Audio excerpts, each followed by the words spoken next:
Next question, ये एक अच्छा क्वेश्चन है, इसे आप स्टार मार्क कीजिए। This is a very important question.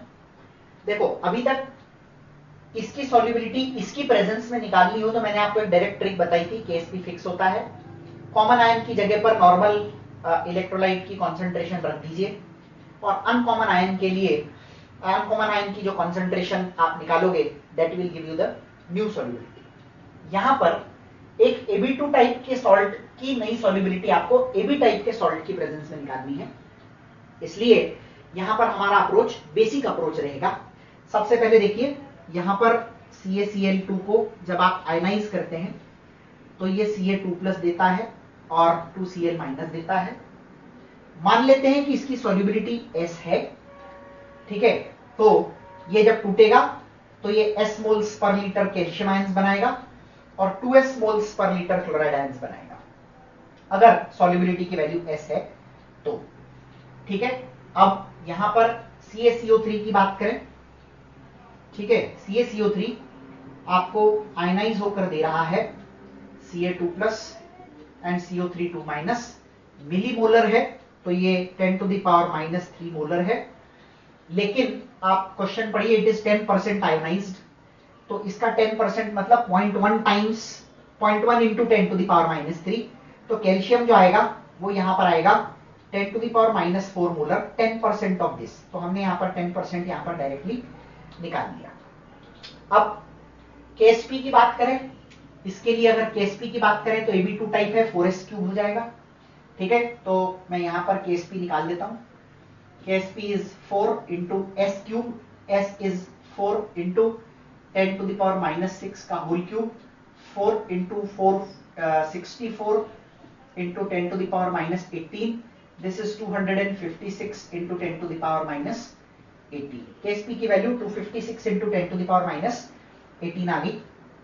अब अपन न्यू सॉल्युबिलिटी निकालना है, तो KSP क्योंकि कैल्शियम क्लोराइड की निकालनी है तो KSP आपको कैल्शियम क्लोराइड का रखना पड़ेगा, ये होगा Ca2+ इंटू Cl- का होल स्क्वायर। KSP की वैल्यू हमने यहां पर रख ली 256 इंटू 10⁻⁻18, ठीक है, इज इक्वल टू Ca2+ की वैल्यू यहां से आएगी, so because calcium ions will be more from a normal salt, तो ये हो जाएगा 10⁻⁻4 इंटू Cl- यहां से आएगा, Ca2+ यहां से क्यों नहीं आएगा, क्योंकि S और 10⁻⁴ में S बहुत कम है, इसलिए हम Ca2+ तो यहां से ले लेंगे और Cl- की जगह पर रख देंगे 2S का होल स्क्वायर, ठीक है। तो अब आप यहां पर देखिए ये हो गया 256 into 10⁻⁻14 is equal to 4S², so S² is equal to 64 into 10⁻⁻14, so new solubility will be 8 into 10⁻⁻7। तो ध्यान रखना इस बात का कि जब Ab2 टाइप के सॉल्ट या Ab3 या Ab4 टाइप के सॉल्ट के सामने कोई Ab टाइप के सॉल्ट की प्रेजेंस में आपको सॉल्युबिलिटी निकालनी हो तो आपको ये तरीके से क्वेश्चन सॉल्व करना पड़ेगा। अगर आप इस क्वेश्चन को करने के लिए यूजुअल तरीका यूज करेंगे तो आपका आंसर 16 इंटू 10⁻⁻7 आएगा, जो ऑप्शन में होगा, जरूर होगा, फर्स्ट ऑप्शन ही होगा। तो don't make this mistake, use proper method. S2S तो Ca2+ की कॉन्सेंट्रेशन आपको यहां से ले लेनी है और Cl- की कॉन्सेंट्रेशन 2S लेनी, यानी ये अननोन जो आप निकाल रहे हो, यानी कि जो आपको सॉल्युबिलिटी अननोन से निकालनी है वो अगर S नहीं है तो यूजुअल मेथड नहीं लगेगा, वेरी सिंपल। इसीलिए मैंने आपको बोला ये Ab2 AB के अंदर कोई दिक्कत नहीं होती क्योंकि ये S होता है और यही हम S यहां पर ले लेते हैं, तो उससे कोई फर्क पड़ता नहीं है। लेकिन अगर यहां पर Ab2 है तो वो 2S होगा, Ab3 है तो 3S होगा, Ab4 है तो 4S होगा, और जब ऐसा होगा तो 4S के पावर में 4 यहां पर आपको लेना पड़ेगा। तो बेसिकली यहां पर ये जो क्वेश्चन है इसमें आपको अप्रोच ये रखनी है, यानी कि जिसकी सॉल्युबिलिटी आपको निकालनी है वो AB टाइप का सॉल्ट अगर नहीं है तो use the usual method. Now KSP for calcium carbonate is 16 into 10⁻⁻12. Calculate solubility in gram per 100 ml. पहले तो अपन मोल पर लीटर में सॉल्युबिलिटी निकालें, तो सॉल्युबिलिटी S² होगी क्योंकि ये एक AB टाइप का सॉल्ट है, S square is 16 into 10 to the power minus 12. Therefore, S will be equal to 4 into 10 power minus 6 mole per liter. ठीक है, तो 4 into 10 to the power minus 6 mole are present in 1 liter. ठीक है, 4 into 10 power minus 6 mole is present in 1 liter. Calcium carbonate का molar mass 100 होता है, तो 4 into 10 to the power minus 4 and minus 6 into 100 करेंगे. मोल into molar mass gives you mass, तो into 100 करेंगे तो इतने grams are present in 1 liter. So how many grams will be present in 100 ml? This is the question. ठीक है, तो 1000 में अगर इतने हैं तो 100 के अंदर इससे 1/10 होंगे. इसका 1/10 मतलब 4 into 10 to the power minus 5. आप इसको सॉल्व कीजिए, ऊपर 1 लीटर की जगह 1000 मिलीलीटर लीजिएगा. ठीक है, चलिए. Right the sequence of solubility of 0.1 molar AgCl in presence of the following solutions. समझना, इस क्वेश्चन के अंदर मैंने आपको जब एप्लीकेशन अपन पढ़ रहे थे इसकी, तो वहां पर मैंने आपको बताया था कि sequence of solubility of 0.1 molar AgCl in presence. तो सबसे पहले आपको सॉल्युबिलिटी की बात करनी है.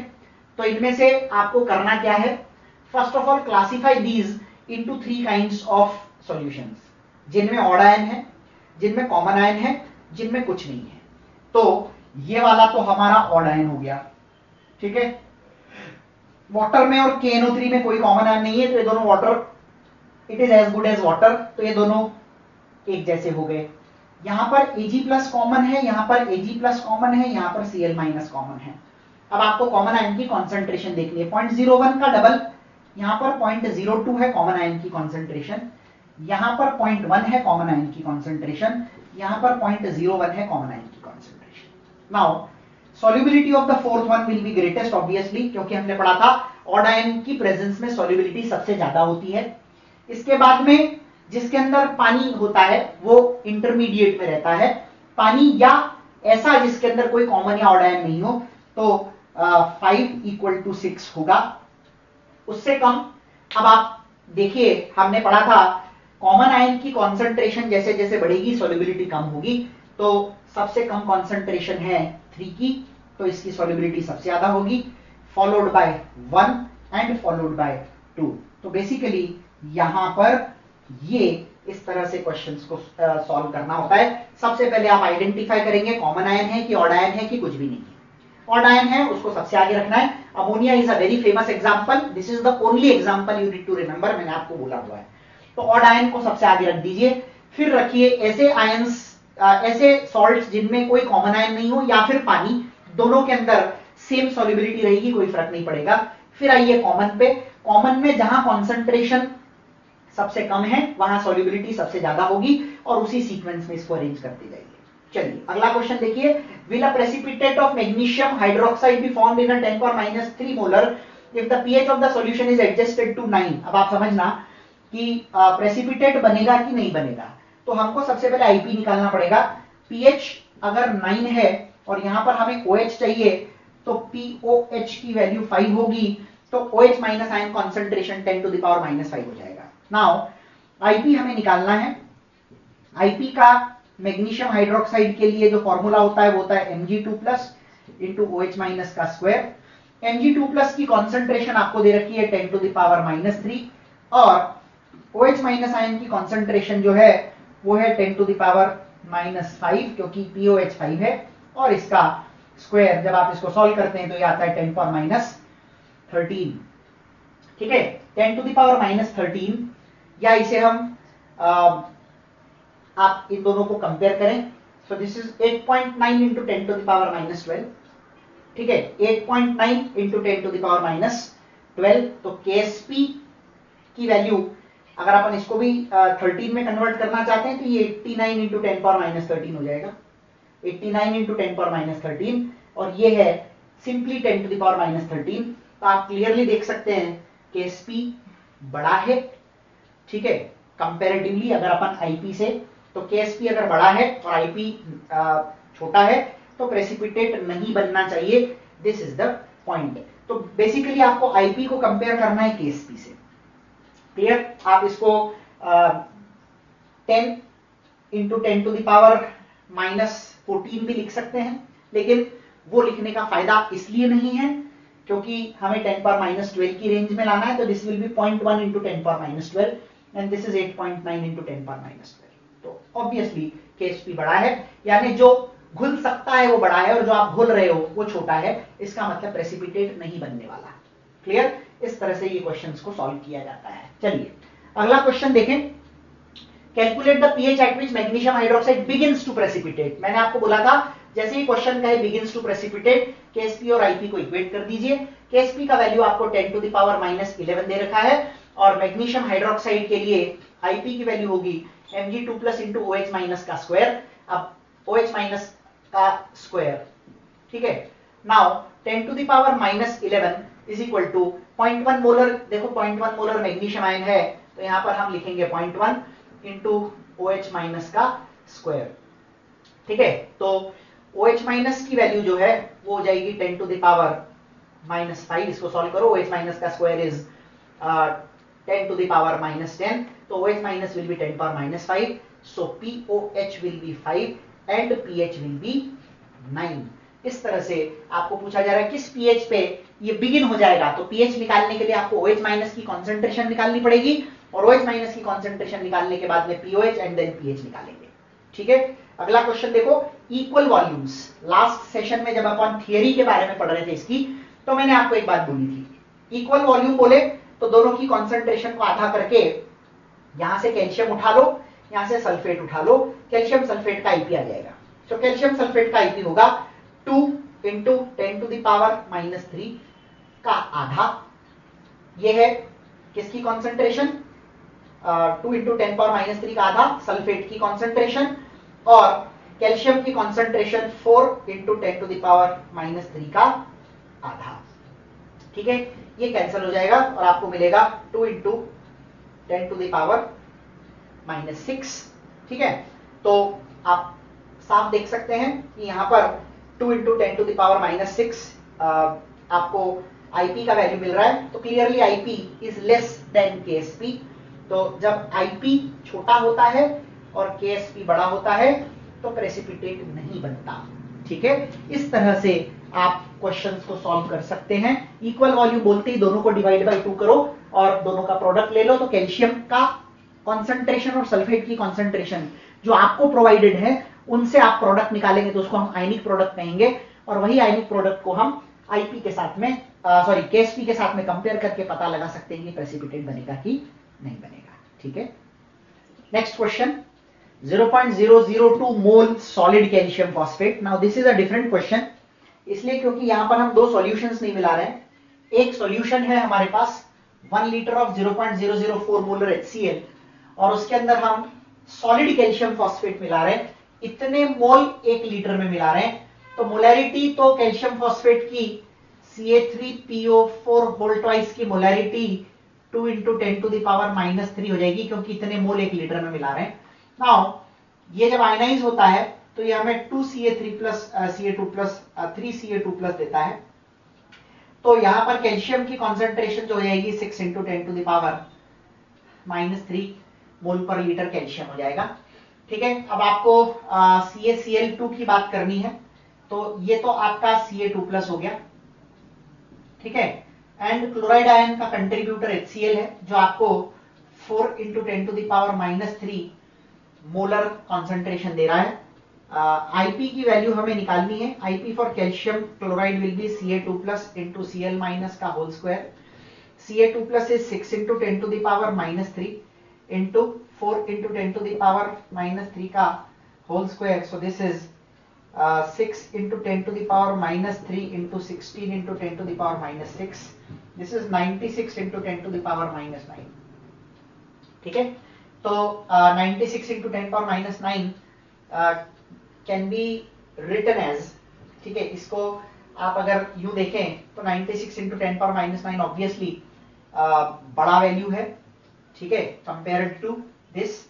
तो IP is greater then Ksp, इसका मतलब what you are dissolving is more than what actually can be dissolved, और इसलिए डेफिनेटली ज्यादा डिसॉल्व करने की वजह से प्रेसिपिटेट बनेगा। अब प्रेसिपिटेशन पे based he 19th and 20th question ये आपके असाइनमेंट्स हैं। जिस तरह से हमने बाकी के क्वेश्चंस किए, प्रेसिपिटेशन होगा कि नहीं होगा, मैंने आपके रेफरेंस के लिए आईपी की वैल्यूज और प्रेसिपिटेशन होगा कि नहीं होगा दोनों चीजें लिख दी हैं, और पैटर्न वही है जो अपन अभी तक करते आए हैं। सो यहां पर हमारा सॉल्युबिलिटी एंड सॉल्युबिलिटी प्रोडक्ट का सेक्शन खत्म हो जाता है। अब हम अगला टॉपिक ले रहे हैं, that is buffer solutions. Now buffer क्या करते हैं? बफर का काम होता है टू रेजिस्ट, बफर का काम होता है to resist the change in pH of a solution, resist pH, pH को बदलने से रोकना, ये बफर का काम होता है। कई बार क्या होता है, इसका इंपॉर्टेंस केमिकल रिएक्शंस में और बायोलॉजिकल प्रोसेसेस में भी होता है। कई केमिकल रिएक्शंस को एक पर्टिकुलर पीएच पर मेंटेन करना जरूरी होता है, और सारी बायोकेमिकल रिएक्शंस को एक पर्टिकुलर पीएच पर मेंटेन करना जरूरी होता है। तो इसे मेंटेन करने के लिए हम बफर्स का यूज करते हैं। बफर अगर नहीं होंगे तो बाय प्रोडक्ट के फॉर्म में रिलीज होने वाले एसिड और बेस पीएच को बहुत ज्यादा ऑल्टर कर देंगे, और अगर ऐसा हुआ तो वो केमिकल रिएक्शन या वो बायोकेमिकल प्रोसेस रुक सकती है। तो buffers play a very important role in resisting the change in pH. Actually आप ऐसा कह सकते हो कि पीएच के बदलाव को, चेंज को रोकने का काम करता है, यानी वो बदलने नहीं देता। आप ऐसा नहीं कह सकते कि पीएच बिल्कुल नहीं बदलेगा, but it will change very slightly which does not affect the chemical reaction going on. तो जो रिएक्शन हो रही है उस पर कोई असर नहीं आएगा, वो बहुत ही हल्का बदलाव लाएगा। ये अपन क्वेश्चंस के थ्रू प्रूव भी करेंगे। चलिए, बफर क्या होते हैं और कितने टाइप के होते हैं? तो बफर क्या होते हैं तो हमने सीख लिया। अब टाइप ऑफ बफर में हम स्पेसिफिक डेफिनेशन के बारे में बात करेंगे। There are 3 types of buffers, acidic buffer, उसके बाद में आता है बेसिक बफर, और लास्ट में आता है neutral buffer. Now what is an acidic buffer? देखो, सिंपल सी चीज है, अगर बफर एसिडिक है तो उसमें वीक एसिड जरूर होगा, अगर बफर बेसिक है तो उसमें वीक बेस जरूर होगा, और अगर बफर न्यूट्रल है तो दोनों वीक होंगे। ठीक है। Now what is acidic buffer by definition? It is a combination of weak acid and its salt with strong base. यानी आप कोई भी एक वीक एसिड ले लीजिए और उसी वीक एसिड का एक स्ट्रॉन्ग बेस के साथ सॉल्ट बनाइए, तो ये सॉल्ट और जो ये वीक एसिड है, ये कॉम्बिनेशन को हम एसिडिक बफर कहते हैं। For example, acetic acid is a weak acid and its salt with strong base, strong base is sodium hydroxide के साथ एसिटिक एसिड का सॉल्ट सोडियम एसीटेट। तो combination of acetic acid and sodium acetate actually buffer की तरह काम करता है। लेकिन इसमें, ठीक है, एसिटिक एसिड का काम करता है एक्चुअली, और एसीटेट आयन काम करता है। सोडियम का एज सच कोई रोल नहीं है। जिसका कोई रोल नहीं होता, ऐसे आयंस को हम स्पेक्टेटर आयंस के नाम से जानते हैं। ऐसे आयंस को हम स्पेक्टेटर आयंस के नाम से जानते हैं, और जो बफर को पीएच चेंज को बदलाव होने से रोकने में काम करते हैं, उन्हें, उस कॉम्बिनेशन को हम क्या कहते हैं? उस कॉम्बिनेशन को हम कहते हैं working ions. So working ions actually help in resisting the change in pH of the solution, and spectator ion, spectator का मतलब होता है दर्शक, जो गेम में टेक पार्ट नहीं कर रहे हैं, they are just seeing the game। ठीक है, बट एक्चुअली ये जो दोनों हैं, ये प्लेयर्स हैं ऑफ द बफर एक्शन, जो कि एक्चुअली इस गेम में टेक पार्ट कर रहे हैं। एक्चुअली बफर के मेन कंपोनेंट्स हैं जो कि पीएच के चेंज को रेजिस्ट करने का काम करते हैं।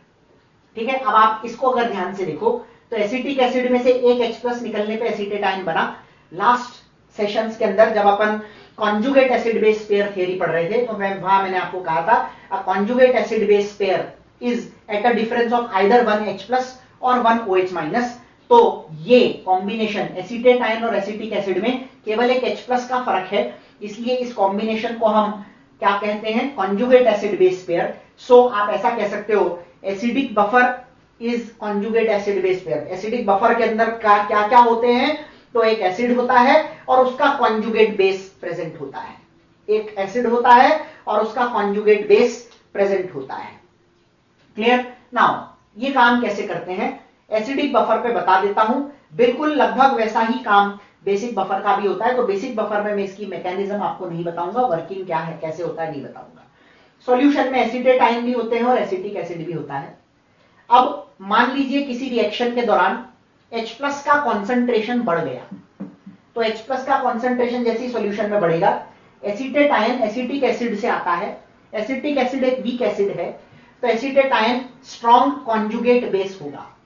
और कॉन्जुगेट बेस का काम होता है, मैंने आपको बोला था ये लुईस कॉन्सेप्ट के हिसाब से काम करते हैं, और according to Lewis concept a base is proton acceptor. अगर कोई किसी बेस को मैं स्ट्रॉन्ग कॉन्जुगेट बेस कह रहा हूं तो it has a high tendency to accept proton. तो एसीटेट आयन जैसे ही सॉल्यूशन में H+ आएगा उसके सारे H+ को एब्जॉर्ब करके अनडिसोसिएटेड एसिटिक एसिड में बदल जाएगा। तो ये तो एक तरीका हुआ कि जब सॉल्यूशन में H+ बढ़ेंगे तो क्या होगा, तो इसमें एसीटेट आयन उस H+ को, एनायन होगा तो H+ को अब्सॉर्ब करेगा, कैटायन जो कि बेसिक बफर में हो सकता है तो वो OH- को अब्सॉर्ब करेगा और उसे न्यूट्रलाइज करने की कोशिश करेगा। यानी एसिड डालो चाहे बेस, दोनों ही को न्यूट्रलाइज करने का काम ये करते हैं। अब आता है OH-, मान लो आपने डाला तो क्या करता है, OH- एक बहुत ही स्ट्रॉन्ग कॉन्जुगेट होता है, OH- वाटर में से आता है, so it is a very strong conjugate base. So ये क्या करता है, इसमें से इस H+ को कर लेता है एक्सट्रैक्ट, और H+ और OH- कंबाइन होकर वाटर के फॉर्म में बाहर निकल जाते हैं और एसीटेट आयन वापस अनडिसोसिएटेड फॉर्म में रह जाता है। अब जब ये एसिटिक एसिड बनता है तो ये थोड़ा आयनाइज होता है, और उसी थोड़े बहुत आयोनाइजेशन की वजह से, मान लो 100 H+ अब्सॉर्ब किए तो एक वापस रिलीज होगा, और जो एक वापस रिलीज होगा उसी की वजह से थोड़ा बहुत बदलाव पीएच में देखने को मिलता है। मैं आपको शुरू में बोल रहा था कि पीएच में बहुत नेग्लिजिबल बदलाव आता है, तो वो बदलाव आता है, एकदम कांस्टेंट पीएच नहीं रहता, थोड़ा बहुत बदलाव तो आएगा लेकिन वो बहुत नेग्लिजिबल होगा। तो कॉन्जुगेट एसिड बेस पेयर एक दूसरे के साथ में कोलैबोरेशन में काम करते हैं, H+ को अब्सॉर्ब कर लेता है कॉन्जुगेट बेस, और इस एसिड में से ये H+ अपना OH- को डोनेट कर देता है, क्योंकि OH- is a stronger, OH- is a base and this is an acid, तो ये प्रोटॉन डोनेट करेगा, ये प्रोटॉन को एक्सेप्ट कर लेगा और वाटर बना देगा। तो इस तरह से चाहे H+ आए चाहे OH- आए, दोनों ही को न्यूट्रलाइज करके और ये पीएच के चेंज को न के बराबर रोकने का काम करते हैं। पीएच ऑफ एसिडिक बफर के लिए सीधे फॉर्मूले का यूज करेंगे, log of conjugate base. Conjugate base मतलब आयनिक फॉर्म, एसीटेट आयन, अगर मैं आपको कोई भी एग्जांपल ले उसमें आयन की कॉन्सेंट्रेशन आपको यहां पर रखनी है, ठीक है, और एसिड या बेस की कॉन्सेंट्रेशन यहां पर रखनी है। ध्यान रखिएगा, कॉन्सेंट्रेशन अगर आप सॉल्ट की रख रहे हो तो टेक इट इन नॉर्मेलिटी, और या फिर आयन की कॉन्सेंट्रेशन रखो, दोनों में से एक ही बात है। यहां पर कॉन्सेंट्रेशन हमेशा नॉर्मेलिटी में ही आएगी, इस बात का आपको हमेशा ध्यान रखना है। तो ये पीएच का सीधा फॉर्मूला है, डेरिवेशन किया जा सकता है लेकिन आपको उसकी जरूरत नहीं है। नाउ कभी कभी आपको क्वेश्चन पूछा जाता है कि किस वक्त ये बफर मैक्सिमम बफरिंग शो करेगा, बेस्ट बफर की तरह बिहेव करेगा। तो मैक्सिमम बफरिंग कैपेसिटी के लिए कॉन्जुगेट बेस और एसिड का ये जो रेशो है, ये रेशो 1:1 होना चाहिए, और ये log 1 हो जाएगा। तो मैक्सिमम बफरिंग कैपेसिटी के लिए कंडीशन होती है pH is equal to pKa। Maximum buffering capacity के लिए कंडीशन होती है pH is equal to pKa। तो आपसे अगर पूछा जाए at what pH this particular buffer will show maximum buffering, so it will show maximum buffering when the pH is equal to the pKa of the acid used. Suppose अगर अपने पास में acetic acid है तो acetic acid का pKa जो भी होगा उतना pH अगर आप रखोगे तो वो बफर मैक्सिमम बफरिंग शो करेगा, ठीक है। और एक और बात होती है, हर बफर की एक लिमिट होती है, एक रेंज होती है जिसमें वो काम करता है, उसके बाहर नहीं करता, ठीक है। तो वो रेंज कैसे डिसाइड होती है, तो रेंज ऑफ बफर एक्शन में कॉन्जुगेट बेस टू एसिड का जो रेशियो है ये या तो 1:10 होना चाहिए या 10:1 होना चाहिए, या तो 1:10 होना चाहिए, यानी 1:10 से लेकर 10:1 तक का रेंज। अगर यहां पर हम 1/10 रख देंगे तो log 1/10 is -1, pH is equal to pKa -1। अगर इसको 10:1 रख देंगे तो log 10 होता है 1, तो pH is equal to pKa +1। तो यहां पर एक बार pH is equal to pKa +1 है, दूसरी बार pH is equal to pKa -1 है। तो अगर अपन इसको कंबाइन करेंगे तो ये हो जाएगा pH is equal to pKa +-1।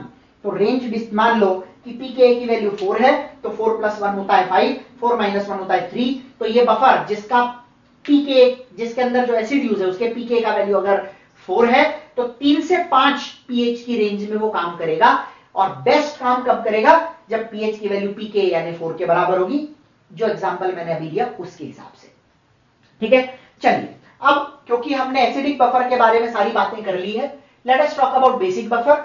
जैसे इसी के थ्रू अगर आप देखो तो acidic buffer is a buffer which has week acid and it salt with strong base. तो यहां पर है week base and it salt with strong acid.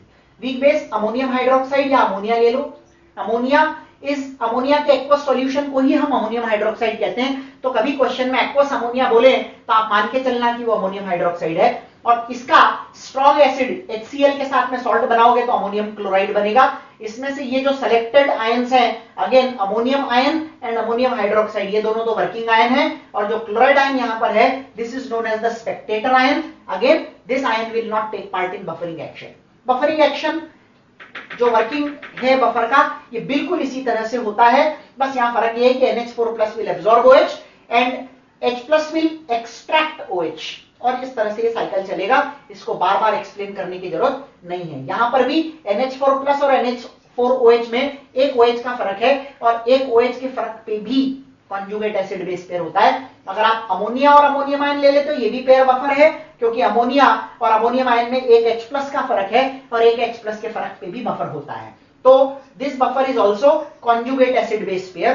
क्योंकि ये एसिडिक बफर है, ये एसिडिक बफर था, ये बेसिक बफर है। तो एसिडिक बफर में pH होता है तो बेसिक में POH होता है। एसिडिक बफर में pKa होता है तो यहां पर pKb होता है। और वहां पर डिनोमिनेटर में एसिड होता है तो यहां डिनोमिनेटर में बेस होता है। बाकी फॉर्मूले में कोई फर्क नहीं है, लेकिन आपको ध्यान रखना पड़ेगा बेसिक बफर के लिए POH लगेगा, pH नहीं। बाकी सब रूल सेम। मैक्सिमम बफरिंग के लिए 1:1 यानी POH should be equal to PKB and range of buffering action के लिए POH is equal to PKB +-1। Same बिल्कुल कॉन्सेप्ट जो है बेसिक बफर के अंदर भी चलता है। इसके बाद में आते हैं neutral buffer. What is a neutral buffer? Neutral buffer में कोई पर्टिकुलर एसिड वीक होता है और बेस भी वीक होता है। जब एसिड और बेस दोनों वीक होते हैं तो हमें इनके कॉम्बिनेशन से एक सॉल्ट मिलता है। और ये जो सॉल्ट है, ये सॉल्ट होता है वीक एसिड वीक बेस का salt. A salt of weak acid plus weak base acts as a neutral buffer. तो उसका एग्जांपल है अमोनियम एसीटेट। अमोनियम आयन किसको एब्जॉर्ब करेगा? यहां पर H+ को। और ammonium ion will absorb OH- and acetate ion will absorb H+, hence resisting the change in pH of the solution. तो बफर सॉल्यूशंस के pH को, बफर सॉल्यूशंस का काम होता है गिवन सॉल्यूशन के pH को रेजिस्ट करना, बदलने से रोकना, ठीक है, और मिनिमम चेंज लाना ताकि उससे दी हुई केमिकल रिएक्शन पर कोई फर्क नहीं पड़े। ठीक है, अगले सेशन में हम आइडेंटिफिकेशन बफर का कैसे करते हैं वो सीखेंगे एंड इसी से मिलता जुलता एक कॉन्सेप्ट है इंडिकेटर्स का, उनके बारे में भी बात करेंगे। ठीक है, कंटिन्यू करते हैं। So the next topic is identification of buffer. देखो, बफर को आइडेंटिफाई करने के कई तरीके in the definition of buffers last section में हम पढ़ चुके हैं कि बफर की डेफिनेशन होती है it should be a combination of a salt of weak acid and its salt with strong base, या salt of weak base and its salt with strong acid. Either it should be a combination of conjugate acid base pair जहां पर एक H+ का या एक OH- का difference हो। ठीक है, ये सभी बफर होते हैं। या फिर न्यूट्रल बफर की बात करें तो salt of weak acid and weak base behaves as a neutral buffer. इसके अलावा कई बार आपको ट्रिकी क्वेश्चन पूछते हैं बफर आइडेंटिफिकेशन के। इसमें थियोरेटिकल क्वेश्चन भी हो सकता है और न्यूमेरिकल भी हो सकता है। आपको बोलेंगे कि a combination of acetic acid and NaOH can it act as buffer? ठीक है, तो can it act as buffer आपका आंसर होना चाहिए। देखो, पहली बार में जब आप देखोगे कि एसिटिक एसिड और NaOH की बात हो रही है तो एसिटिक एसिड और NaOH का कॉम्बिनेशन किसी भी डेफिनेशन के हिसाब से बफर नहीं बनता, क्योंकि एसिटिक एसिड एक वीक एसिड है, तो week acid and its salt with strong base होना चाहिए। तो यहां तो सीधे सीधे स्ट्रॉन्ग बेस है। तो डायरेक्टली अगर अपन पहली बार में सोचेंगे तो शायद आपका आंसर होगा no, it can not act as buffer, but actually the answer is yes, it can act as buffer. Will it act as buffer? Not necessarily. यानी ये कॉम्बिनेशन बफर की तरह एक्ट कर सकता है, लेकिन जरूरी नहीं है कि हमेशा करेगा। ये बहुत इंपॉर्टेंट चीज है जो आपको यहां पर ध्यान रखनी है। नाउ कब करेगा कब नहीं करेगा, उसके लिए हमने एक एग्जांपल लिया है। यहां पर एसिटिक एसिड और NaOH को हमने मिलाया। पहले केस में दोनों के 0.2 मोल लिए, दूसरे में एसिटिक एसिड का 0.1 NaOH का 0.2 लिया, तीसरे में एसिटिक एसिड का 0.2 और NaOH का 0.1 लिया। ठीक है, अब ये दोनों एक्चुअली क्या होता है, वाई इस कॉम्बिनेशन को हम नजरअंदाज नहीं कर सकते, क्योंकि एक एसिड और दूसरा बेस जब आप मिलाओगे तो ऑब्वियसली ये साथ में रहेंगे तो नहीं, दे विल रिएक्ट। ठीक है, they will react to give you sodium acetate. Sodium acetate salt होता है और वाटर बनाएगा। अब ये 1 मोल लेते हैं और ये 1 मोल लेते हैं तो ये 1 बनते हैं। ये 0.2 और ये 0.2 लेंगे तो एट द एंड ये दोनों 0.2 रिएक्ट कर जाएंगे। ये आपको 0.2 मिलेगा और ये आपको 0.2 मिलेगा। अब आप समझो, अगर आप फाइनल असेसमेंट की बात करें तो आपके पास में सॉल्यूशन में केवल एक सॉल्ट बच गया जिसकी कॉन्सेंट्रेशन आपको पता है। तो ये जो फर्स्ट वाला केस है, this is a case of salt hydrolysis. यानी एक सिंपल सी चीज समझनी है आपको। अब क्या होगा, जब ये वाला सेक्शन का ये वाला पार्ट हम पढ़ लेंगे तो आपको क्वेश्चन पूछा जाएगा, तो जरूरी नहीं है कि वो बफर का ही हो, जरूरी नहीं है कि वो सॉल्ट का ही हो, कुछ भी हो सकता है। आपको एनालाइज करना होगा कि क्या होगा। सिंपल लॉजिक है, जब ये दोनों की कॉन्सेंट्रेशन सेम होगी, यानी the given moles per litre are same for both, ठीक है, then they will react completely and will form a salt. और ये जब सॉल्ट बनाएगा तो ये केस सॉल्ट हाइड्रोलिसिस का हो जाएगा, ठीक है। अब दूसरे केस में यहां देखिए क्या है, 0.1 एसिटिक एसिड है, 0.2 NaOH है। दोनों का स्टोइकियोमेट्री 1:1 है, तो जो कम है वही लिमिटिंग रिएजेंट हो जाएगा। तो इसमें से 0.1 पूरा चला जाएगा, इसमें से 0.1 पूरा चला जाएगा, ये 0.1 बन जाएगा, ये 0.1 बन जाएगा, क्योंकि यूज 0.1 की हो रहा है। क्लियर? तो यहां पर आपको ये ध्यान देना है कि एसिटिक एसिड तो हो गया 0, यहां पर आपके पास में 0.1 NaOH बच गया, 0.1 सोडियम एसीटेट बन गया और 0.1 वाटर बन गया। अब आपके पास में ये दो चीजें हैं, ध्यान दीजिएगा। अगर सॉल्यूशन में स्ट्रॉन्ग बेस, ये स्ट्रॉन्ग बेस है NaOH, 0.1 बच गया, तो अगर किसी केस में स्ट्रॉन्ग बेस या स्ट्रॉन्ग एसिड बच जाता है तो एसिड और बेस डिपेंड करता है क्वेश्चन में स्ट्रॉन्ग एसिड है कि स्ट्रॉन्ग बेस। ऐसे केसेस में एसिड और बेस के सीधे पीएच के फॉर्मूले लगते हैं और हम जानते हैं पीएच का फॉर्मूला होता है -log H+, सीधा सीधा फॉर्मूला लगे। यहां पे आपको सारे फॉर्मूले सॉल्ट हाइड्रोलिसिस के लगाने, H+ निकालना है और फिर पीएच निकालना है। अगले केस में स्ट्रॉन्ग बेस बचा है, हो सकता है यहाँ HCl और अमोनियम हाइड्रोक्साइड लेता तो HCl बच जाता सेम केस में। यानी स्ट्रॉन्ग बेस या स्ट्रॉन्ग एसिड अगर ज्यादा अमाउंट में होगा तो वो केस एसिड या बेस का हो जाएगा। अब आखिरी पे आइए, आखिरी में ये 0 हो जाएगा, ये 0.1 बचेगा, ये 0.1 बनेगा, ये 0.1 बनेगा। अब अगर आप देखो तो थर्ड केस में 0.1 तो बचा एसिटिक एसिड और 0.1 बचा sodium acetate. Acetic acid and sodium acetate, week acid and its salt with strong base होने की वजह से ये वाला जो केस आप देख रहे हैं तीसरा, ठीक है, this is a case of, clearly a case of buffers. तो ये जो है ये बफर का केस कब बनेगा, जब स्ट्रॉन्ग कंपोनेंट कम हो और वीक कंपोनेंट ज्यादा हो, तो ये दोनों मिलकर सॉल्ट बनाएंगे, स्ट्रॉन्ग खत्म हो जाएगा, week acid and its salt with strong base बच जाएगा, तो बफर बनेगा। तो आपको ये पूछा जा सकता है कि क्या इस कॉम्बिनेशन में बफर बनेगा या which of the following will behave as buffer. तो आपको क्या देखना है, स्ट्रॉन्ग कंपोनेंट खत्म हो जाना चाहिए, वीक बचना चाहिए और वीक और स्ट्रॉन्ग से मिलकर एक सॉल्ट बनना चाहिए। अगर ऐसा है तो yes, you will apply the formula of buffers. हम ऑफ कोर्स इसके क्वेश्चन करेंगे, सो नॉट टू वरी। अभी के लिए आपको ये समझना है दोनों इक्वल तो सॉल्ट हाइड्रोलिसिस, स्ट्रॉन्ग कंपोनेंट ज्यादा तो उसी कंपोनेंट का पीएच आपको निकालना है। और तीसरा केस, अगर स्ट्रॉन्ग कंपोनेंट कम और वीक कंपोनेंट ज्यादा तो केस बफर का बनेगा और आपको फॉर्मूले बफर के लगाने हैं। Now here comes the last term related to buffer. This is known as buffer capacity, indicated by the symbol phi. आपको बफर कैपेसिटी का मतलब क्या होता है, देखो एक सिंपल सी चीज है, हर बफर की एक क्षमता होती है, कैपेसिटी होती है कि वो कितने हद तक पीएच के चेंज को रेजिस्ट करता रहेगा। आप अगर ये सोचो कि मैंने एक छोटे से बीकर के अंदर थोड़ा सा सॉल्यूशन ले लिया और उसमें बफर डाल दिया और उसमें बाल्टी भर के आप एसिड डाल दोगे और आप एक्सपेक्ट करोगे कि वहां पर चेंज न आए, बफर है इसलिए, तो ऐसा नहीं होता। इतने लार्ज अमाउंट को हो सकता है वो बफर रेजिस्ट ना कर पाए। तो बफर कैपेसिटी कैसे जज होती है, वहीं से ये वर्ड आता है। देखो, it is the number of moles of H+ और OH- ions added to 1 litre of solution to change the pH by unity. H+ और OH- के कितने मोल आपने 1 लीटर में डाले, सो दैट पीएच में जो बदलाव आएगा वो 1 का होगा। यानी डेल्टा पीएच जब 1 होगा तो it is the number of moles of H+ और OH- आयंस एडेड पर litre. So just remember this formula. मैं आपको इस पे बेस देखा क्वेश्चन कराऊंगा। नॉट वेरी इंपॉर्टेंट, लेकिन हमें पता होना चाहिए होता क्या है, ताकि आपको ये याद रहे और क्वेश्चन आए तो हम सीधे सीधे ये फॉर्मूला लगाएंगे, नंबर ऑफ मोल्स कितने दिए डिवाइडेड बाय कितने का चेंज इन पीएच आ रहा है, इसका रेशियो ले लीजिए, you will get the buffer capacity. ठीक है, चलिए अब आते हैं अगले टॉपिक पर, that is indicators. Now buffer की ही सिमिलर मैथमेटिकल अप्रोच जो बफर की है वही के वही इंडिकेटर की है, वो अपन आगे बात करेंगे, लेकिन कॉन्सेप्ट टोटली अलग है। बफर का काम क्या था, to resist change in pH, लेकिन इंडिकेटर का काम क्या होता है, it is used to determine the end point of titration. अब ये टर्म आपके लिए नया नहीं है, क्योंकि आप ऑलरेडी लैब में टाइट्रेशन कर चुके हो, और जब आप टाइट्रेशन करते हो तो वहां क्या होता है, टाइट्रेशन में अगर मैं आपको याद दिलाऊं तो या तो आपने फिनोफ्थेलिन को एज एन इंडिकेटर यूज किया होगा, या फिर मिथाइल ऑरेंज को एज एन इंडिकेटर यूज किया होगा।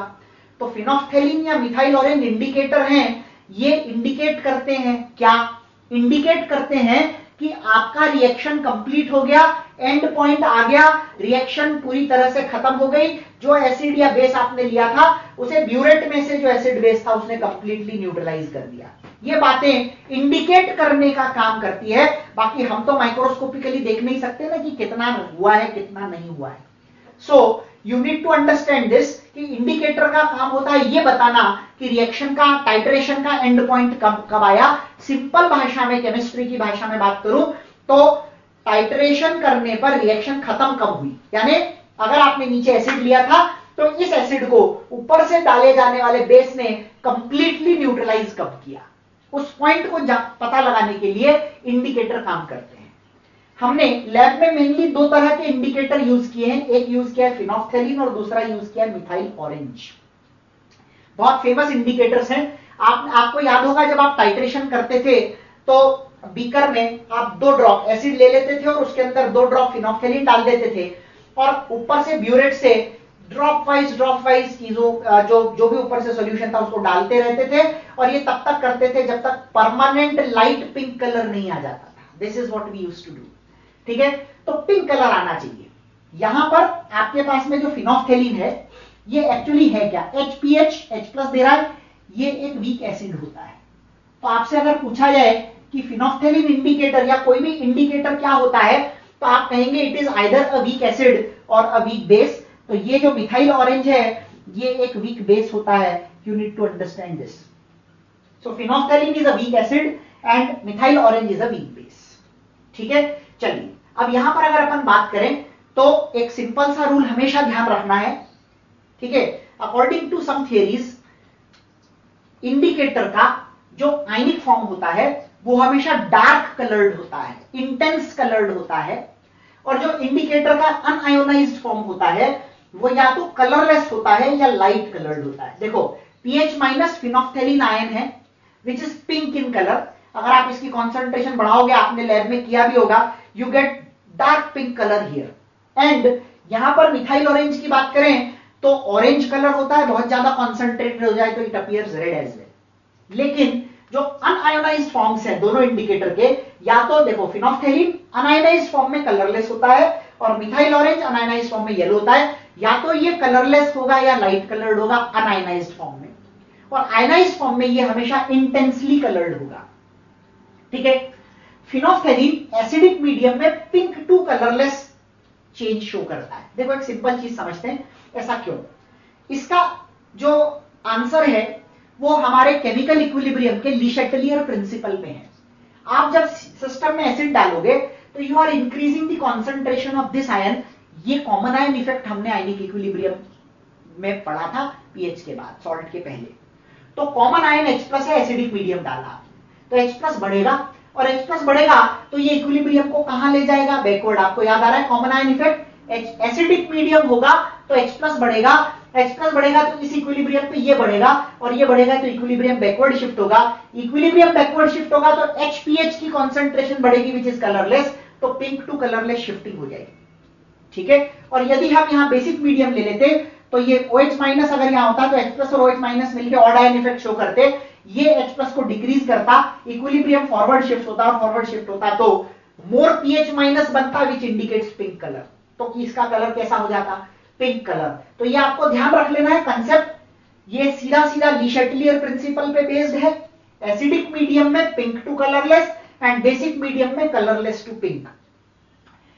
इसका अपना खुद का एक पीएच होता है which is given by pK indicator. ये पीके या पीकेबी जैसा ही है, केवल यहां लिखने के लिए हमने पीके आई लिख दिया, प्लस लॉग इंडिकेटर आयन ये वाला पीएच माइनस बाय HIN मतलब dissociated form upon undissociated form का रेशो यहां पर हमको लेना होता है। बाकी सब कुछ सेम है, बस यहां पर ही ध्यान रखना बफर में हमने कहा था this is the condition of maximum buffering. Indicator में this is the condition when indicator just changes colour. तो आपसे पूछें किस पीएच पर इंडिकेटर कलर में बदलाव शो करता है, तो आप कहेंगे जब पीएच की वैल्यू पीके इंडिकेटर के बराबर होती है, यानी सिंपल वर्ड्स में इंडिकेटर माइनस और HIN का रेशो 1:1 होता है। Clear? PH range of indicator की बात करें तो रेंज के लिए वही रूल है, 1:10 से 10:1 के बीच में रेशो होना चाहिए। That means pH is equal to pK indicator plus minus 1। Basic indicator methyl orange के लिए pOH is equal to pK indicator plus minus 1। Basic indicator के लिए pOH is equal to pKI when the indicator just changes colour. Rule वही है, फॉर्मूले वही है, कोई बदलाव नहीं है। ठीक है, अगला है मिथाइल ऑरेंज। मिथाइल ऑरेंज एक वीक बेस है, आप देख सकते हो OH माइनस है यहाँ पर। इसका अनडिसोसिएटेड फॉर्म येलो कलर का होता है और डिसोसिएटेड फॉर्म ऑरेंज कलर का। एसिडिक मीडियम में ये येलो टू ऑरेंज जाते हैं। एसिडिक मीडियम में फॉरवर्ड क्यों जाते हैं? क्योंकि एसिडिक मीडियम में H+ और OH odd ion effect show करेंगे। ऑड आयन इफेक्ट इक्विलिब्रियम को फॉरवर्ड शिफ्ट करता है, more of orange colour will be seen, तो येलो टू ऑरेंज शिफ्टिंग हो जाती है। और बेसिक मीडियम की बात करें तो OH minus common ion effect show करेगा, रिएक्शन बैकवर्ड जाएगी, तो ऑरेंज टू येलो आपको यहां पर देखने को मिलेगा। तो ये जो दोनों इंडिकेटर हैं बहुत इंपॉर्टेंट है। इनका वर्किंग कैसे होता है? तो जैसे ही न्यूट्रलाइजेशन कंप्लीट हो जाता है, देखो एक सिंपल सी चीज है, एसिडिक मीडियम में फिनोफ्थेलिन कलरलेस होता है। अब जब तक नीचे एसिड है तब तक वो कलरलेस रहेगा। NaOH धीरे धीरे उसको न्यूट्रलाइज करेगा, एक पॉइंट आएगा जब वो कंप्लीटली न्यूट्रलाइज हो जाएगा। Now there is no acid in the medium, one more drop of NaOH and the solution will become basic. Solution basic होते ही indicator will turn its colour to pink, जो कि हमने यहां पर देखा बेसिक मीडियम में कलरलेस को पिंक में बदलता है। क्लियर? चलिए अगला क्वेश्चन जो आता है थियोरेटिकल कॉन्सेप्चुअल क्वेश्चन इंडिकेटर की थियरी से, वो ये है कि कौन से टाइट्रेशन के लिए कौन सा इंडिकेटर यूज में आता है। तो इसके लिए एक टेबल आपके मॉड्यूल के अंदर दी हुई है, उसको मैंने यहां पर बनाया है। आप मॉड्यूल को भी रेफर कर सकते हैं इंडिकेटर वाले टॉपिक के लिए, और जनरली मैं उसको वहीं से पढ़ाता हूं, लेकिन थोड़ा सा लिख दिया है क्योंकि मैं ऐसे अगर बोलूंगा तो शायद आपको उतने अच्छे से समझ न आए। These are the things to be remembered. हर इंडिकेटर की वर्किंग रेंज फिक्स होती है। मिथाइल ऑरेंज की 3.2 टू 4.5 है, मिथाइल रेड की 4.4 टू 6.5 है, फिनॉल रेड की 6.8 टू 8.4 है, और फिनोफ्थेलिन की 8.3 टू 10.5 है। हर टाइट्रेशन की भी रेंज फिक्स होती है और बहुत आसानी से निकाली जा सकती है। यहां पर एसिड भी स्ट्रांग है और बेस भी स्ट्रांग है। एसिड स्ट्रांग होगा तो पीएच बहुत कम भी रहेगा और बेस स्ट्रांग होगा तो पीएच बहुत ज्यादा भी रहेगा, इसलिए इसकी रेंज 4 से 11 के बीच में होती है। तो यहां पर केवल एसिड स्ट्रांग है तो रेंज केवल एसिडिक में ही होगी, देखो 4 से 7। यहां पर केवल स्ट्रांग बेस है तो इसकी रेंज 7 से 11 यानी कि बेसिक रहेगी। और दोनों जब वीक एसिड वीक बेस होते हैं तो हमने याद होगा आपको, जब अपन सॉल्ट हाइड्रोलिसिस पढ़ रहे थे तो मैंने वहां आपको कहा था salt of weak acid and week base का पीएच लगभग 7 के आसपास होता है, थोड़ा ऊपर थोड़ा नीचे। और वही चीज यहां पे इंडिकेट हो रही है, when you have a titration of weak acid weak base, its range is very narrow, 6.5 to 7.5। Now कौन से टाइट्रेशन के लिए कौन सा इंडिकेटर यूज होगा, ये आप कैसे जज करोगे?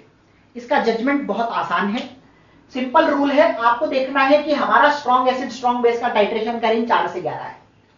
कौन से इंडिकेटर का पीएच रेंज इसके रेंज में फॉल करता है?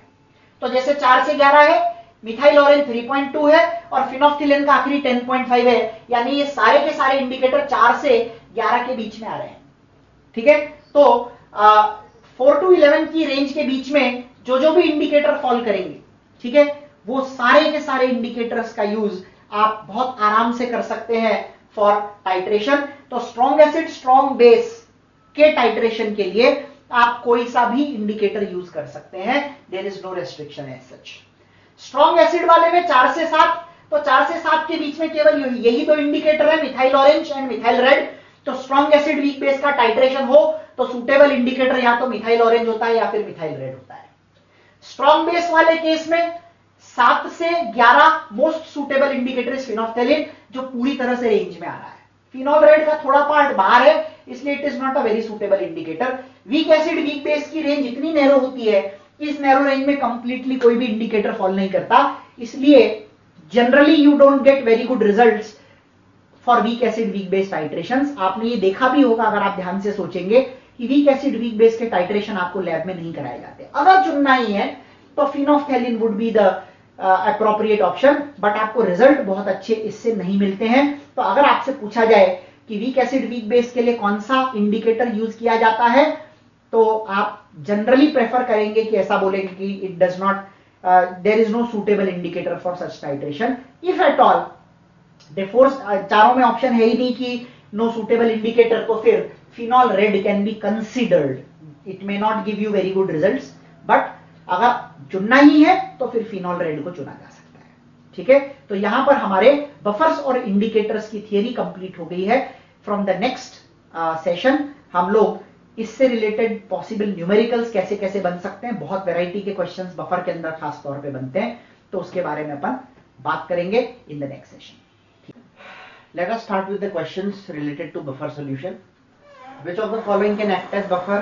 कि एक मेन क्वेश्चन यहाँ पर होता है कि बफर सॉल्यूशन कैसे आइडेंटिफाई करें। तो थियोरेटिकली अगर अपने को बफर सॉल्यूशन को आइडेंटिफाई करना है तो देखिए, मैंने आपको बोला था कि buffer solution is a combination of conjugate acid base pair. तो एक्ट करने वाले जो स्पीशीज हैं यहाँ पर, ये H3PO4 और HPO4 2- है। अब इन दोनों में 2 H+ का डिफरेंस होने की वजह से ये बफर की तरह काम नहीं कर सकते, क्योंकि बफर्स जो है वो कॉन्जुगेट एसिड बेस पेयर होते हैं, और कॉन्जुगेट एसिड बेस पेयर जो है वो एक H+ के डिफरेंस पे काम करते हैं। जैसे कि ये H3PO3 H2PO3-। तो Na तो मैंने आपको बताया था कि ये जो आयंस होते हैं जो टेक पार्ट नहीं करते, स्पेक्टेटर आयंस जिनको हम कहते हैं, तो उसका कोई रोल ही नहीं है। जो अंडरलाइन कर रहा हूं उसका रोल है, उसमें आपको बेसिकली आइडेंटिफाई करना होता है। अगला अगर अपन देखें तो week base and it salt with strong acid, लेकिन यहाँ पर C2O4 है और C2O4 आता है H2C2O4 से, ठीक है, which is oxalic acid and oxalic acid is a weak acid. तो ये कॉम्बिनेशन है week base and it salt with weak acid, जो बफर की तरह काम नहीं कर सकता। Week base and it salt with strong acid होना चाहिए। Ammonium cyanide is a salt of weak acid and weak base, जो कि एक न्यूट्रल बफर की तरह काम कर सकता है। ये तो ऑफ कोर्स एक बहुत फेमस एग्जांपल है एसिडिक बफर का। एसीटेट आयन और acetic acid conjugate acid base pair है। डेफिनेशन वाइज देखें तो week acid and its salt with strong base, कि जो आता है ये पोटेशियम हाइड्रोक्साइड से आता है। इस वजह से ये पेयर जो है ये डेफिनेटली बफर की तरह काम करेगा। Na2HPO4 और Na3PO4, तो यहाँ पर अगर अपन देखें तो यहाँ पर एक्टिंग आयंस में HPO4 2- है और PO4 3- है। अगेन एक H+ का डिफरेंस है, डेफिनेटली ये भी बफर की तरह काम करेगा। सो आइडेंटिफिकेशन ऑफ बफर के लिए आपको मेन जो ये ध्यान रखना है वो ये है कि it should be conjugate acid base pair, जो कि एक H+ या एक OH- के डिफरेंस पे काम कर रहा हो, ठीक है। या फिर बेसिक डेफिनेशन ऑफ बफर्स जो है weak acid and its salt with strong base, या weak base and its salt with strong acid, और या फिर न्यूट्रल बफर के लिए वीक एसिड वीक बेस का सॉल्ट। ये 3 चीजें अगर हैं तो डेफिनेटली आप उसे बफर की तरह आप बोल सकते हैं कि वो बफर की तरह काम करेगा। अगला क्वेश्चन न्यूमेरिकल है। इस सेक्शन में बहुत वैरायटी है न्यूमेरिकल में आपको देखने को मिलती है। Calculate the pH when 50 ml of 0.1 molar NH4OH and 250 ml of 0.1 molar NH4Cl are mixed। देखो pH निकालना है, अमोनियम हाइड्रोक्साइड आपको दिया हुआ है, तो डेफिनेटली एक बेसिक बफर बनेगा। और बेसिक बफर के लिए जो फॉर्मूला लगता है वो होता है POH = PKB plus log concentration of salt normality में। तो सॉल्ट यहाँ पर अमोनियम क्लोराइड है और बेस अमोनियम हाइड्रोक्साइड है। सो ये फॉर्मूला बनेगा। कॉन्सेंट्रेशन निकालना है तो बेसिकली ये 50 ml और ये 250 ml ले रहे हैं, तो डाइल्यूशन हो रहा है। मैं आपको एक बात बता दूं, डाइल्यूशन करने पर बफर के पीएच पर कोई फर्क नहीं पड़ता, तो आप सीधे सीधे कॉन्सेंट्रेशंस को एज मिलीमोल्स ले सकते हो। मैं आपको बताता हूं करना क्या है। अगर मेरे को अमोनियम हाइड्रोक्साइड की न्यू कॉन्सेंट्रेशन निकालनी आफ्टर मिक्सिंग, तो इनिशियली तो मिलीमोल्स है 15 to 0.1 that is 5 millimoles divided by 50 plus 250 that is 300। ठीक है, ये millimoles divided by volume in millilitre that gives you concentration. और उसी तरह से यहाँ पर अमोनियम क्लोराइड है, और अमोनियम क्लोराइड के केस में 250 to 0.1 दैट इज 25 अपॉन 300। ये जो रेशो आएगा तो ये 300 किसी काम का नहीं रहेगा, इसलिए ये सब कर कंसेप्ट ये है लेकिन आपको ये सब करने की जरूरत नहीं है।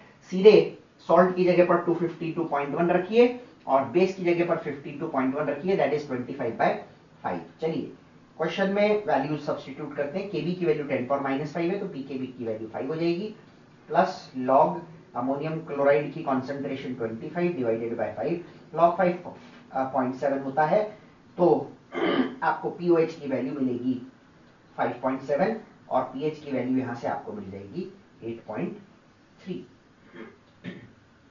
ठीक है, तो कॉन्सेंट्रेशन निकालने के लिए ये करना पड़ता है, लेकिन आपको ये करने की जरूरत नहीं है। आप सीधे मिलीमोल्स रख सकते हैं क्योंकि वॉल्यूम तो दोनों में सेम है। अल्टीमेटली जब आप रेशो लोगे तो वो कैंसल आउट हो जाएगा, और इसीलिए हम ऐसा भी कहते हैं कि बफर सॉल्यूशंस के पीएच पर डाइल्यूशन का कोई फर्क नहीं पड़ता। मान लीजिए आज मेरे पास एक बफर सॉल्यूशन है जो 200 ml है, मैंने मान लो उसके अंदर 300 ml और पानी मिला दिया, तो 300 ml पानी मिलाया तो डाइल्यूशन सॉल्ट का भी हुआ, डाइल्यूशन एसिड या बेस जो भी है उसका भी हुआ, और इस वजह से ओवरऑल रेशो पर कोई फर्क नहीं पड़ा। And that is the reason dilution करने से बफर्स के पीएच पर कोई फर्क नहीं पड़ता। चलिए अगला देखते हैं। अमोनियम क्लोराइड ऐड किया हुआ है हमने एक 500 ml 0.1 मोलर अमोनियम हाइड्रोक्साइड के सॉल्यूशन के अंदर। ठीक है, calculate the pH and OH- ion concentration. देखो सबसे पहले तो यहाँ हमें के दे रखा है, के आयन का दिया है। कभी भी हम क्वेश्चन में आयन का के यूज नहीं करते, यहाँ पर आपको केवी निकालना पड़ेगा और केवी की वैल्यू यहाँ पर हो जाएगी 10⁻⁵। मैंने आपको एक रिलेशन लिखाया था कॉन्जुगेट एसिड बेस पेयर के लिए, और ये जो आएगा केवी आएगा अमोनियम हाइड्रोक्साइड का 10⁻⁵, तो 10⁻⁹ और 10⁻⁵ का प्रोडक्ट 10⁻14 होता है। कॉन्जुगेट एसिड बेस पेयर के के और केवी का प्रोडक्ट 10⁻14 होता है। दैट इज द कॉन्सेप्ट, ये हमें यूज करना पड़ेगा। ठीक है, अब आते हैं अमोनियम क्लोराइड की कॉन्सेंट्रेशन पे। देखो अमोनियम क्लोराइड की जो कॉन्सेंट्रेशन है 0.15 moles you have added in 500 ml, तो मोल पर लीटर कितने हो जाएंगे? 0.3 मोलर सॉल्यूशन हो जाएगा, क्योंकि 0.15 मोल अगर 500 ml में है तो 1 लीटर में डेफिनेटली 0.3 मोल पर लीटर होंगे। और उसी तरह से यहां पर जो अमोनियम हाइड्रोक्साइड की कॉन्सेंट्रेशन आपको दे रखी है, अमोनियम हाइड्रोक्साइड की कॉन्सेंट्रेशन 0.1 है, और इसका वॉल्यूम से कोई लेना देना नहीं है, आपको सीधे कॉन्सेंट्रेशन दे रखी है तो आप सीधे कॉन्सेंट्रेशन रखिए। यहां हमने ऐसा क्यों नहीं किया?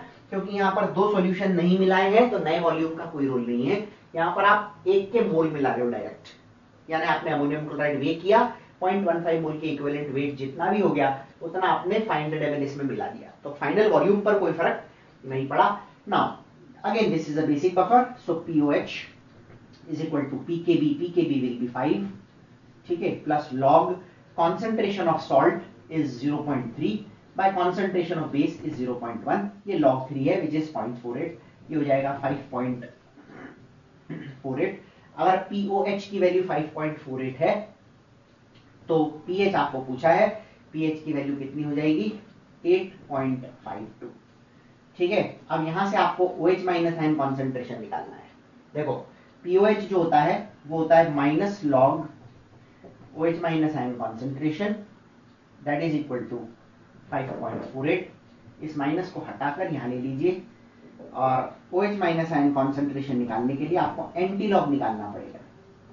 Anti log of minus 5.48 can be written as -6 plus 0.52। अब आप इसको अप्रोक्सीमेटली सॉल्व कर लीजिए। 0.48 जो होता है ये log 3 का वैल्यू है, और ये 0.52 है, तो 3.1, 3.2, 3.3 तक ये हो सकता है। तो OH- आयन की कॉन्सेंट्रेशन यहाँ पर हो जाएगी 3.3 × 10⁻⁶। ठीक है, इस तरह से आपका ये दूसरा आंसर आ जाता है 3.3 × 10⁻⁶, और पहला आंसर PH। क्लियर? तो सिंपल फॉर्मूला सब्स्टिट्यूशन है, लेकिन फर्क ये है कि फर्स्ट क्वेश्चन में हमने वॉल्यूम दोनों के लिए थे, दोनों का सॉल्यूशन था, मिलाया था, और इसमें हमारे पास अमोनियम हाइड्रोक्साइड का सोल्यूशन है, लेकिन अमोनियम क्लोराइड हम डायरेक्टली सॉल्ट के फॉर्म में, सॉलिड फॉर्म में डाल रहे हैं, तो इसके वॉल्यूम का कंट्रीब्यूशन ही नहीं रहेगा। तो न्यू कॉन्सेंट्रेशन निकालने की आपको यहाँ जरूरत नहीं है, जो कॉन्सेंट्रेशन इसकी दे रखी है वो एज इट इज रहेगी, और ये आपने कितने मोल कितने वॉल्यूम में मिला है उससे आपको पता लग जाएगा कि इसका कितना कॉन्सेंट्रेशन होगा। चलिए अगला क्वेश्चन, अगेन एक नया पैटर्न। देखो बफर्स में बेटा एक मेन चीज अपने को जो ध्यान रखनी है वो ये है कि बफर के क्वेश्चंस जो होते हैं, बफर सॉल्यूशंस जो होते हैं, ठीक है, बफर के क्वेश्चंस जो होते हैं, ये आपको फॉर्मूला तो एक ही लगेगा, लेकिन यहाँ पर वैरायटी जो है वो बहुत है। इसलिए मैं आपको कोशिश कर रहा हूं कि एक एक वैरायटी के क्वेश्चन अपन एटलीस्ट सब तरह के कर ले, ताकि आपको एक आइडिया लगे कि किस तरह के क्वेश्चन इसमें पूछे जाते हैं। What volume of 0.1 molar HCOONA should be added. देखो यहां पर समझना, आपके पास में है HCOONA, ठीक है, और ये है 0.1 मोलर, मान लीजिए बी वॉल्यूम, ठीक है, और दूसरा आपके पास में है HCOOH, ये है 0.05 मोलर और 50 ml। इन दोनों का आप मिला रहे हो। अब क्वेश्चन ऐसा ही है, फर्क इतना है कि यहां आपको पीएच पूछा हुआ है और दोनों के वॉल्यूम दिए हुए हैं, यहां आपको पीएच दिया हुआ है और एक का वॉल्यूम उन्होंने हटा दिया। दैट इज योर क्वेश्चन कि आप इसका वॉल्यूम बताइए। तो क्वेश्चन तो सेम ही है, करना कैसे है, तो 0.1 इंटू वी मैंने आपको बोला था सीधे सीधे मिलीमोल्स रख दीजिए, वॉल्यूम का कोई कंसिडरेशन करने की जरूरत नहीं है। तो ये हो गया 0.1 इंटू वी, इसकी कॉन्सेंट्रेशन आप 0.1 इंटू वी रखेंगे, इसकी रखेंगे 50 टू 0.05, दैट इज 2.5, ठीक है ना। अब आप देखो पीएच, क्योंकि एसिडिक बफर है तो सीधे पीएच का फॉर्मूला लगेगा, मैं सीधे फॉर्मूला लगा रहा हूं, फॉर्मूला लिख नहीं रहा हूं। PH is equal to pKa plus log concentration of salt 0.1 m by 15 to 0.05 will be 2.5, ठीक है, क्या 0.1 v, ठीक है, तो मोलैरिटी है। आपको नॉर्मेलिटी में रखना होता है, हालांकि HCOONA एक ऐसा सॉल्ट है जिसमें वैलेंसी फैक्टर 1 ही होता है, तो इससे कोई फर्क नहीं पड़ेगा, लेकिन अगर 1 नहीं है तो प्लीज कंसिडर दैट, ठीक है। आपको इसको सॉल्व करना है, तो ये यहां पर आ जाएगा 0.3 is equal to log v by 25। Now यहां से आप एंटी लॉग ले लीजिए, v by 25 is antilog 0.3। आपको याद होगा जब अपन लॉग पढ़ रहे थे मैंने आपको कहा था log 2 इज 0.3, तो एंटी लॉग 0.3 इज 2, तो this is 2, so v is equal to 50 ml। Clear. तो ये इस तरह से क्वेश्चन होगा। इस और इस क्वेश्चन में कोई फर्क नहीं है, केवल अननोन का फर्क है। दो सॉल्यूशन आपने मिलाए हैं, दोनों का वॉल्यूम है, एक का वॉल्यूम आपको नहीं पता लेकिन सॉल्यूशन का पीएच पता है। यहाँ आपको दोनों का वॉल्यूम पता था लेकिन पीएच नहीं पता था। Only the unknown, only the one which you have to find is changed. तो इतना सा फर्क बेसिकली इसके अंदर आपको देखने को मिलेगा। अगला क्वेश्चन देखिए, अगेन एक नए पैटर्न का क्वेश्चन है। How many minimum moles of HCl should be added to 1 liter of solution containing NaCN? देखो सबसे पहले तो NaCN में जब आप स्ट्रॉन्ग एसिड HCl डालोगे तो इसका जो साइनाइड वाला पार्ट है, ठीक है, ये एक्चुअली H प्लस के साथ में कंबाइन होकर HCN बना देगा और आपको मिलेगा HCN plus NaCl। Minimum moles of HCl, let the minimum moles of HCl you have taken is X, और यहां पर आपके पास में है 0.01, ये 0 है, ये 0 है, ये मिनिमम है तो ऑब्वियसली ये खत्म हो जाएगा और होना भी चाहिए क्योंकि तभी बफर बनेगा। 0.01 में से ये x जाएगा, ये पूरा x जाएगा, ये x बनेगा, ये x बनेगा, तो HCN के x मोल्स बन गए और NaCN के 0.01 by x मोल्स रह गए। अब आपका काम क्या है, फॉर्मूले में सब्स्टिट्यूट करके निकालना है कि कितने मिनिमम मोल्स आपने डाले। फॉर्मूला लगाइए, pH is equal to pKa will be 5 minus log 2, 5 minus log 2 will be 4.7। pKa निकालना है तो माइनस लॉग करना पड़ेगा, तो 5 minus log 2 हो जाएगा, plus log concentration of salt is 0.01 minus x divided by x। Now it is your assignment to solve this question further, ठीक है। बिल्कुल यही तरीके से आपको सॉल्व करना है। देखो यहां पर अब आप 4.7 को इधर लाओगे तो 0.3 हो जाएगा, तो एंटी लॉग लोगे तो 2 हो जाएगा। तो आपका इक्वेशन क्या बन गया, 2 is equal to 0.01 minus x upon x, या 2x is equal to 0.01 minus x, या यू कहें 3x इज 0.01। पूरा ही बता दिया मैंने तो आपको। अब आपको 0.01 डिवाइडेड बाई 3, बेसिकली ये आपका 0.033 जो है, ठीक है, ये जो है 2x, 3x इज 0.01, तो x is 0.01 divided by 3, 1/3 100, 0.33 divided by 100, 0.0033, या 3.33 इंटू 10 टू द पावर -3, ये आपका आंसर हो जाएगा। ठीक है, एक क्वेश्चन आपके लिए यहां पर दिया है मैंने, इस क्वेश्चन को आपको सॉल्व करना है, एंड फॉर योर कन्वीनियंस मैंने यहां पर आपको आंसर दे दिए हैं। Calculate the composition of acidic buffer solution made of HA. HA is some acid and NaA is its salt with strong base NaOH. ठीक है, buffer solution of total molarity 0.3 इसकी total molarity है, pH का value 4.4 है, के दे रखा है। Simply equation लगानी है आपको। फर्क ये है, इतना ध्यान रखना है अपने को कि HA और NaA का टोटल कॉन्सेंट्रेशन का सम जो है वो कितना आना चाहिए, 0.3 आना चाहिए। तो आप इक्वेशन बनाकर भी कर सकते हैं, या पहले रेशो ढूंढ लीजिए दोनों के कॉम्पोजिशन में क्या फर्क है, और उसके बाद में इक्वेशन लगाइए salt plus acid is equal to 0.03 करके देखिए। नहीं आता है तो डाउट्स वाला जो आपका ग्रुप है उस पर पूछिए, ठीक है, बट अपनी तरफ से एक बार ट्राई जरूर करना। मैं कुछ क्वेश्चंस और कराऊंगा आपको next session. Next question, calculate the amount of ammonium sulphate in grams which must be added to 500 ml 0.2 molar ammonia to yield a solution of pH 8.7।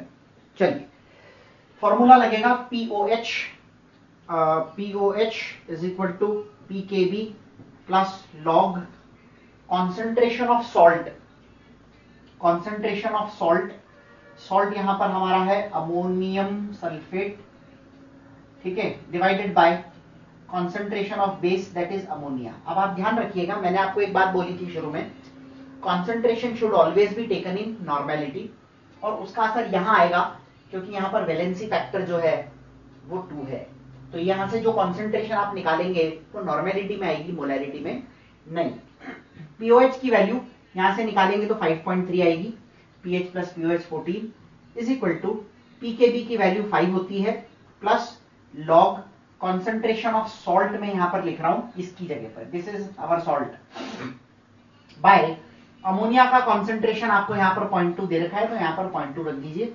इसको सॉल्व करेंगे तो होगा 0.3 is equal to log concentration of salt upon 0.2, ठीक है। सो यहां से जब आप सॉल्ट की कॉन्सेंट्रेशन निकालेंगे तो it will be antilog 0.3, salt by 0.2 is antilog 0.3, antilog 0.3 is 2, 2 into 0.2 is 0.4। Normal solution ध्यान रखिएगा, कॉन्सेंट्रेशन हम हमेशा नॉर्मेलिटी में लेते हैं, तो ये नॉर्मेलिटी आएगी।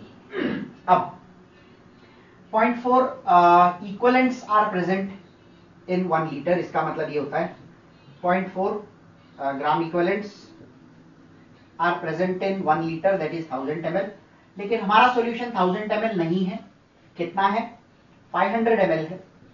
500 ml में कितने इक्विवेलेंट्स प्रेजेंट होंगे, 0.2 ग्राम इक्विवेलेंट्स प्रेजेंट होंगे इस पर्टिकुलर सॉल्ट के। अब आपको पूछा है व्हाट मास, ठीक है, तो amount in grams is equal to number of gram equivalents into equivalent mass. Gram equivalents आपको इस सॉल्यूशन में जो मिले हुए हैं वो 0.2 है, और equivalent mass will be this divided by 2, क्योंकि molar mass divided by valency factor is equivalent mass, और यहाँ पर वैलेंसी फैक्टर 2 है, तो यहाँ पर जब आप निकालेंगे तो this will come out to be 66, ठीक है। जब आप इसको सॉल्व करेंगे तो ये आपको देगा 13.2 ग्राम्स। तो सबसे पहले आप ऐसा भी कर सकते हैं, ये एक्चुअली वर्किंग आयन की कॉन्सेंट्रेशन होती है, तो यहां पर जो आप कॉन्सेंट्रेशन निकालेंगे वो अमोनियम आयन की होगी। अमोनियम आयन की जो भी कॉन्सेंट्रेशन आएगी, ठीक है, इन 1000 ml, half will be in 500 ml, this is ammonium ion. तो अमोनियम सल्फेट की कॉन्सेंट्रेशन मोलैरिटी में कितनी हो जाएगी, आधी, 0.1, 0.1 इंटू 132 भी आप कर सकते हैं। दोनों तरीके हैं, जो आपको आसान लगे वो कीजिए, आंसर एक ही आएगा, उससे कोई फर्क नहीं पड़ना। चलिए अगले पैटर्न का क्वेश्चन देखते हैं। यहाँ पर अगला क्वेश्चन जो है मिक्सचर्स का क्वेश्चन है। मैंने आपको जब बफर पढ़ रहे थे तो वहां पर आइडेंटिफिकेशन ऑफ बफर कैसे करते हैं वो समझाया था, उसी पे बेस्ड क्वेश्चन है। आपको बोला है इतने NaOH और इतना एसिटिक एसिड मिक्स किया, पीएच निकालिए। अच्छा, यहां पर आपको Ka और Kb दोनों दे रखे हैं 10 to the power -5, इसका आपको ध्यान रखना है। कुछ भी हो सकता है, Ka Kb 10 power -5 आपको सपोज यहां पर दे रखे हैं। तो सबसे पहले तो एसिटिक एसिड हमारे पास में है और एसिटिक एसिड के साथ में NaOH है।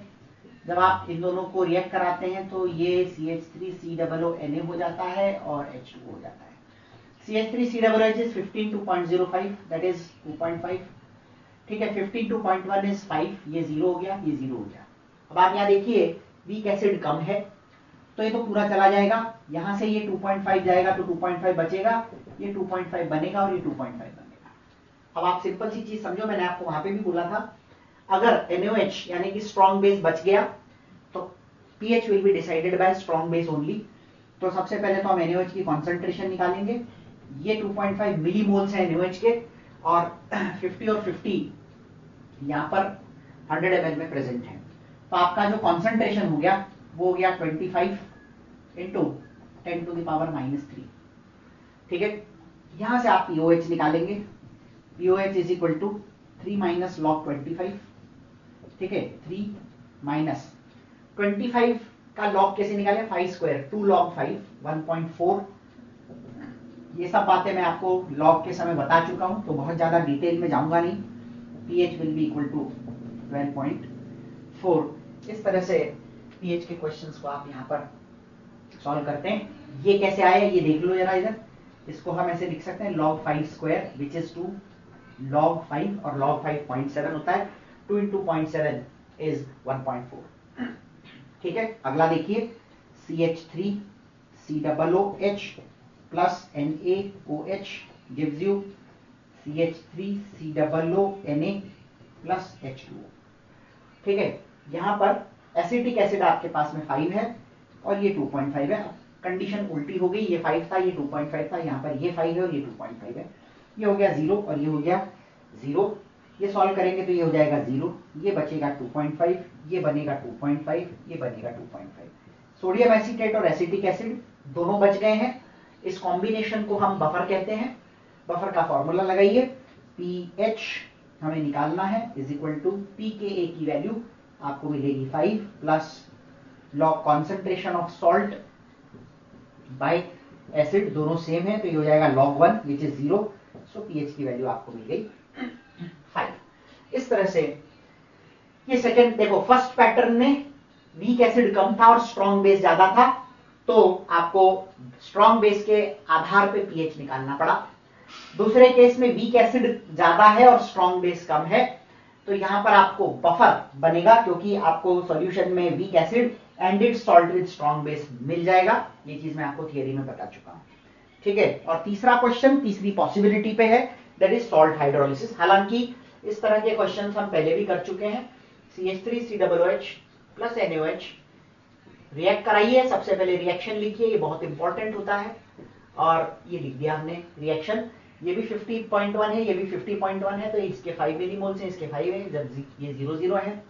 जब एसिड और बेस जिनमें से एक कंपोनेंट वीक होता है, ठीक है, और ये दोनों इक्वल अमाउंट में होते हैं तो ये दोनों कंज्यूम हो जाते हैं।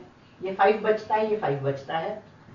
CH3COONA की concentration 5 millimoles divided by 100 ml, so this becomes 5 into 10 to the power -2 molar. ये सॉल्ट है। Strong base weak acid, strong base है तो pH 7 से ज्यादा होगा। pH is 7 plus half pK यहां पर A आएगा प्लस हाफ log C। आप इसको सिंप्लीफाई करना पड़ेगा आपको। यहां पर 7 प्लस हाफ ऑफ pKa यहां पर 5 है, 9.5 हो गया ये, plus half log C, C की वैल्यू है 5 इंटू 10 to the power -2, ये तो हो गया 9.5। प्लस हाफ ऑफ log 5 होता है 0.7 और ये हो गया -2। ठीक है, तो इसको सॉल्व करेंगे तो ये हो जाएगा -1.3 का आधा -0.65, 8.5 -0.65 इज 8.85। ठीक है, तो इसका जो आंसर आएगा वो आएगा 8.85। अब इसी पैटर्न के 3 क्वेश्चन तो मैंने आपको करा दिए, ऐसे ही सेम पैटर्न के 3 क्वेश्चन आपके लिए असाइनमेंट है, आप इसे सॉल्व कीजिए और आपके कन्वीनियंस के लिए मैंने ब्रैकेट में उसके आंसर दे दिए हैं। इसको सॉल्व करके देखिए आप कर पाते हैं कि नहीं कर पाते। इक्वेशन लिखें, आइडेंटिफाई करें ये एसिड या बेस का केस है कि बफर का केस है कि सॉल्ट का केस, सॉल्ट हाइड्रोलिसिस का केस है। अकॉर्डिंगली फॉर्मूला लगाइए, you will definitely get the answer. Next session में कुछ और क्वेश्चंस हम देखेंगे।